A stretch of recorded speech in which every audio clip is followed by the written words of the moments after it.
You talk on a very high level for me. I operate on a kind of quite ordinary kind of street level.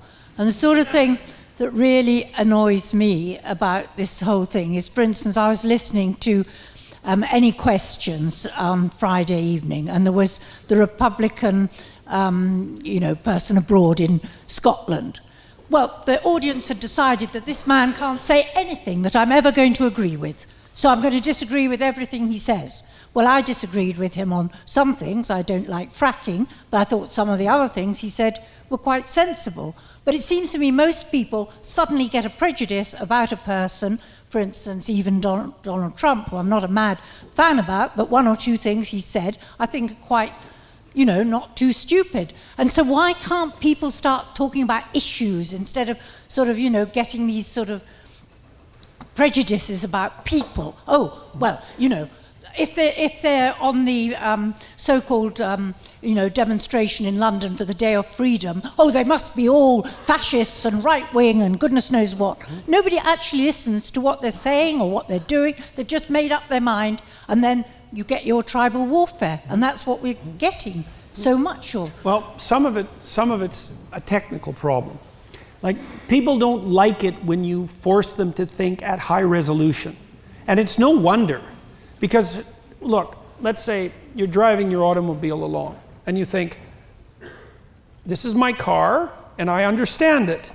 And your evidence is that as you move the steering thingy, it stays on the road. That's your understanding of your car. As soon as it breaks down, it's like you realize you don't understand your car at all. Not even a bit, right? And so you actually don't even perceive the car until it breaks down. And then you're very unhappy that you have to perceive it, because all it is a whole nest of snakes and you have no idea what to do with any of them. And so people don't like having to think at a high resolution.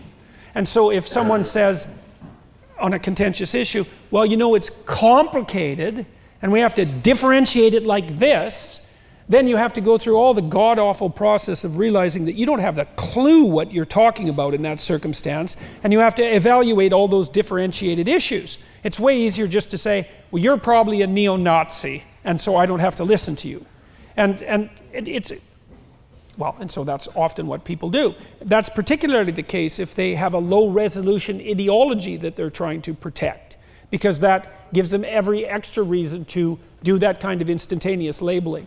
It's a very bad strategy if you're dealing with an individual one-on-one.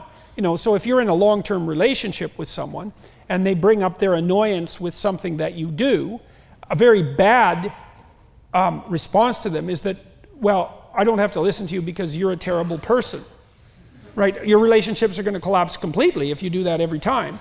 What you want to do is differentiate the argument to the point where a solution might be generated and have the argument at that level, but it's very hard for people to do that. So you end up with these radical oversimplifications that manifest themselves, unfortunately, in the political polarization that we see. We're not going to solve our problems unless we can be a little bit more open about, issues rather than sort of, immediately thinking of a prejudice to say about somebody. Right, which is part of the reason why I'm not a fan of political correctness.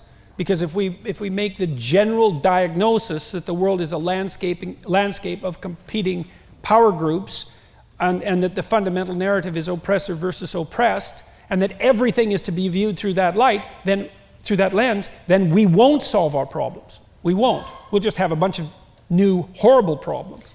You see, I'm much older than all these people, and I tend to think, students have these ideas. That man's homophobic, so I'm not going to listen to any other thing that he has to say.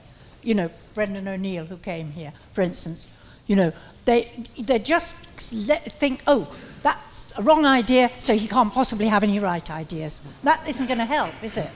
Right. Not really. Thank you.